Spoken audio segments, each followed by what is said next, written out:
जय श्री राधे भक्तों, जय श्री श्याम। आइए कपिलोपाख्यान की कथा को श्रवण करते हैं। श्रीमद् भागवत में मनु और शत्रुपा की 3 बेटियां हुई, जिसमें मझली बेटी देवहूति का चरित्र सबसे प्रथम श्रवण कराया गया। देवहूति माँ का विवाह करदम जी के साथ हुआ। करदम जी ने विवाह के समय एक शर्त रखी कि संतान होते ही मैं विरक्त हो जाऊंगा। देवहूति ने इस शर्त को स्वीकार कर लिया और हर्ष उल्लास पूर्वक विवाह संपन्न हुआ। पुत्री से विदा लेकर माता पिता अपनी नगरी को लौट गए, पर शादी होते ही करदम ऋषि समाधि में बैठ गए। कई वर्षों तक अखंड समाधि लगी रही। देवहूति माँ ने भी अपना सारा श्रृंगार पति के चरणों में समर्पित करके पति की सेवा करती रही। कई वर्षों के बाद जब करदम जी की समाधि खुली तो देवहूति मैया को देखा तो गदगद हो गए और प्रसन्न होकर बोले, तुष्टोऽहमद्य तव मान विमानदाया शुश्रूषया परमया परया च भक्त्या। करदम जी बोले, हे मानवी, अरे मनुपुत्री, हम तेरी सेवा से बड़े प्रसन्न हुए। संसार में व्यक्ति को अपना शरीर सबसे प्यारा लगता है, पर तुमने तो मेरी सेवा के लिए अपने शरीर का कोई भी ध्यान नहीं रखा। बोलो तुम क्या चाहती हो। तब देवहूति मैया बोली, महाराज, आप मेरे पति परमेश्वर हैं, आपको प्रसन्न रखना ही मेरा परम धर्म है। फिर भी आप कुछ देना चाहते हो तो हमारी एक संतान होनी चाहिए और कुछ नहीं चाहिए। करदम जी प्रसन्न हो गए और तुरंत हाथ में जल लिया। संकल्प करके जैसे ही संकल्प छोड़ा तो एक अद्भुत विमान बनकर तैयार हो गया। प्रियाया प्रियमन्विच्छन् कर्दमो योगमास्थित विमानं कामगं छत्रेस्येर्वा विरचीकरत्। विमान कैसा, जो संकल्प के द्वारा, इच्छा संकल्प के द्वारा चलता है। डीजल पेट्रोल का कोई झंझट ही नहीं, उड़ करके चल दिया। ऐसा अद्भुत विमान आज तक कोई विज्ञान भी नहीं बना सकता, पर एक महात्मा ने संकल्प मात्र से तैयार कर दिया। करदम जी बोले देवहूति से, पहले जाकर स्नान कर लो, फिर विमान पर बैठ जाओ। देवहूति जब सरोवर के किनारे नहाने के लिए गई, जैसे ही देवहूति माँ ने डुबकी लगाई तो देखा किनारे पर 1000 सेविकाएं प्रकट हो गई। सभी ने मिलकर देवहूति माँ को स्नान कराया और कहा, हम तुम्हारी सेविकाएं हैं, करदम जी की तपस्या से प्रकट होकर आ रखी हैं। सभी ने देवहूति माँ का सुंदर श्रृंगार किया और विमान पर बैठाया, और दोनों के कहने से विमान ने उड़ान भरी और 100 वर्ष तक भारत के सभी स्थलों, पूरे भूमंडल का भ्रमण किया। लौटे तो देवहूति माँ के घर में 9 कन्याओं का जन्म हो गया। घर में बेटियों को देखा। करदम जी बोले, देवी, अब तो हम वन के लिए चल रहे हैं, क्योंकि आपने कहा था मैं संतान चाहिए, तो अब तो संतान भी हो गई है। अब हम विरक्त होकर जा रहे हैं वन को। देवहूति कहती, हे महाराज, मैं आपसे मना नहीं कर रही हूँ, आप विरक्त हो जाइए, लेकिन शास्त्रों में कहा है कि पहले पुत्रों को उत्पन्न करो, फिर उन्हें ऋण कर्ज से मुक्त करो, उनकी जीविका चलाने का साधन करें, और अगर घर में बिटिया है तो उनका यथा योग्य वर के साथ विवाह करना चाहिए, तब महात्मा बन के घर छोड़ना चाहिए। माखिदो राजपुत्रित्थ मात्मानं प्रत्यनिंदते भगवास्ते क्षरो गर्भ मधुरा संप्रपश्यते। करदम जी कहते हैं कि देवहूति, तुम चिंता मत करो, भगवान ने मुझे आशीर्वाद दिया है कि हे करदम, तुम विवाह करो तो मैं तुम्हारा बेटा बनकर आऊँगा। करदम जी सोचते हैं, लेकिन इतने दिन हो गए, भगवान बेटा क्यों नहीं बने? लगता है हमने वासनामय जीवन जीना शुरू कर दिया, इसलिए भगवान दूर हो गए। पुनः दोनों देवहूति और करदम जी पवित्र जीने लगे, और कुछ दिनों बाद देवहूति के गर्भ से भगवान कपिल का जन्म हुआ। बोलिए कपिल भगवान की जय। तस्या बहुतिथे काले भगवान मधुसूदन कार्दमं वीर्यापन्नो यज्ञेऽग्निर्वदारुणि।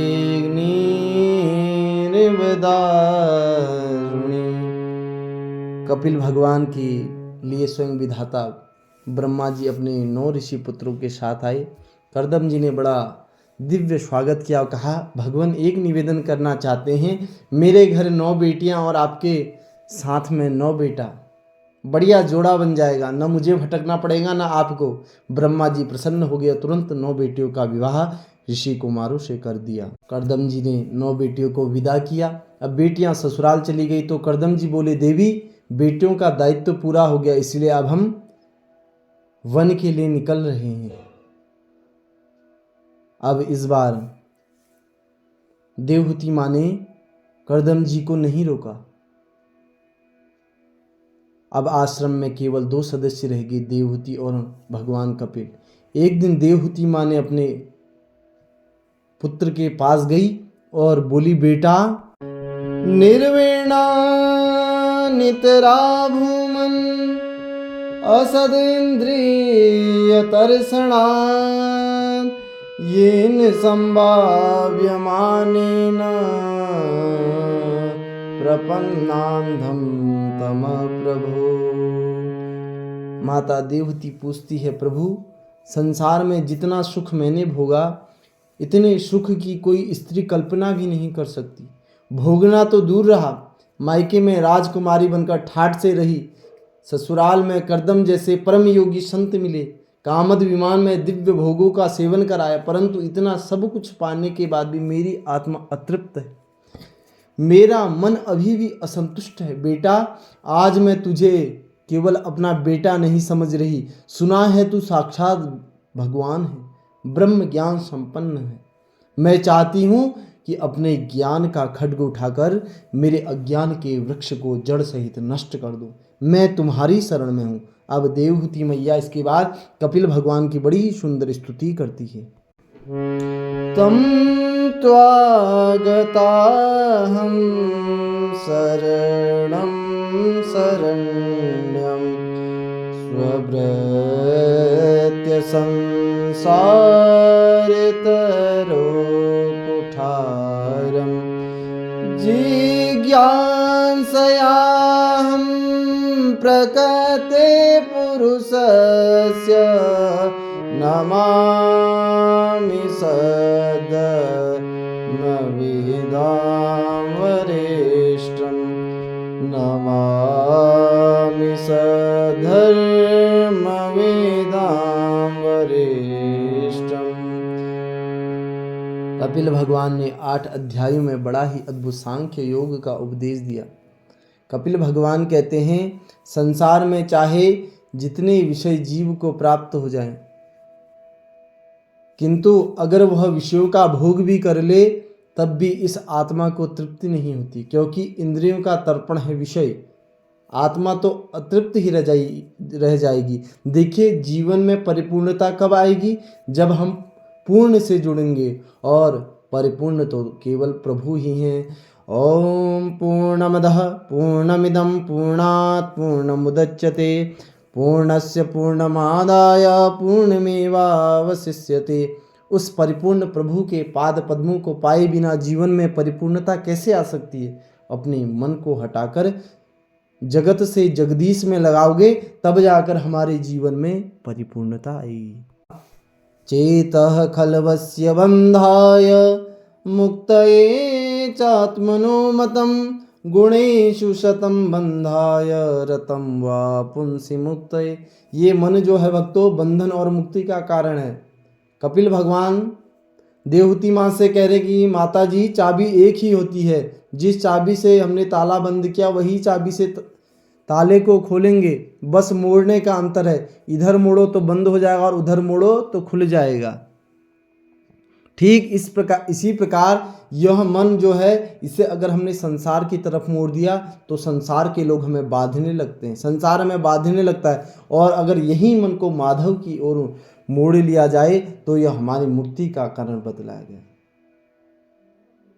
तो मन को माधव की तरफ कैसे ले जाया जाए, तो बताया कि पहले संतों का संग करो। अब कैसे मालूम पड़े कि ये संत है या असंत, तो संतों के लक्षण बतलाए। तितिक्षवा कारुणिकाः सुहृदा सर्वदेहिनां अजात शत्रव शांता साधवो साधु सड़ा। संत कैसे होने चाहिए? बड़े सहनशील होते हैं, द्वंद्वों का सहन करने वाले, तितिक्षवः। माला पहना दो तो ज्यादा गदगद नहीं, और धक्का मार के भगा दो तो मुंह लटका के बैठते नहीं। कारुणिका, उनके हृदय में करुणा बराबर होती है। सुहृदा सर्वदेही नाम, जितने भी देहदारी हैं सभी को अपना सुहृदय मानते हैं। दुनिया में उनका कोई दुश्मन नहीं है। यह संतों के 5 लक्षण बतलाए। शांता, और संत लोग जो होते हैं वह शांत होते हैं। ऐसे साधुओं का संग करने से क्या फायदा होगा? जब हम ऐसे संतों का संग करेंगे तो वह हमें भगवान की महिमा सुनाएंगे, रूप की महिमा सुनाएंगे, स्वभाव की महिमा सुनाएंगे, नाम की महिमा सुनाएंगे, प्रभाव की महिमा सुनाएंगे। सुनाकर हमें भगवान का दीवाना कर देंगे, और श्रद्धा, रति और भक्ति तीनों की ही सहज रूप से प्राप्ति हो जाएगी। फिर भगवान के ध्यान के बारे में बतलाया कि प्रभु का ध्यान सबसे पहले चरणों से शुरू करना चाहिए। भगवान के श्री चरण कैसे हैं तो बताया, संचिन्तये भगवत चरणारविन्दं वज्राङ्कुशध्वज सरोरुहलाछनाढ्यम्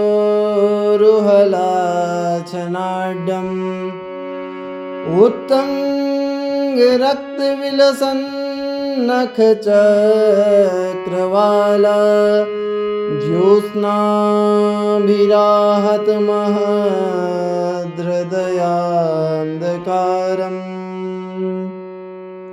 भगवान के श्री चरण कैसे हैं? ऊपर की ओर उभरे हुए लाल लाल तलवे हैं। उन तलवों में बढ़िया बढ़िया पद चिन्ह बने हुए हैं। पहला भगवान के पदों का ध्यान करना चाहिए। देखिए, जब भगवान के तलवों में लालिमा जो है वह चित्त में चिपक जाएगी तो फिर भगवान के नखों का ध्यान करना चाहिए। भगवान के नख कैसे हैं? पूर्णिमा के चंद्रमा के समान चमकने वाले हैं। उसमें से प्रकाश निकल रहा है जो साधक के सारा अंधकार दूर करता है। भगवान के जो चरण हैं वह कैसे हैं? साक्षात तीर्थराज प्रयाग प्रकट हो रहा है। कैसे? जैसे प्रयाग में त्रिवेणी में 3 धाराएं हैं, गंगा, यमुना और सरस्वती। गंगा जी की धवल धारा, यमुना जी की श्याम आभा, सरस्वती जी की रक्त कांति। लेकिन सरस्वती मैया दृष्टिगोचर हैं, दिखाई नहीं देती। इसी प्रकार हमारे प्रभु के चरणों में तलवे भी सरस्वती माँ की तरह छिपी हुई है। देखिए, माताएं जिस तरह बालू की चोटी बनाती है उसे वेणी कहा जाता है। उसमें भी 3 धाराएं होती है लेकिन दिखाई 2 ही देती हैं।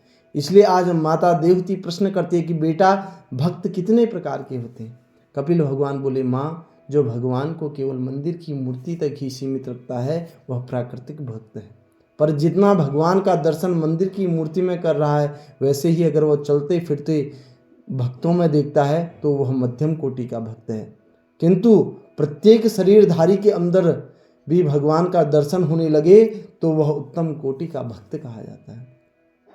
कहा है, सिया राम मय सब जग जानी, करहूँ प्रणाम जोरी जुग पानी। इस प्रकार कपिल भगवान ने माता देवहूति को भक्ति योग, सांख्य योग का उपदेश दिया। कपिल भगवान पूछते हैं, माता, आपको कुछ और पूछना है तो पूछ लीजिए।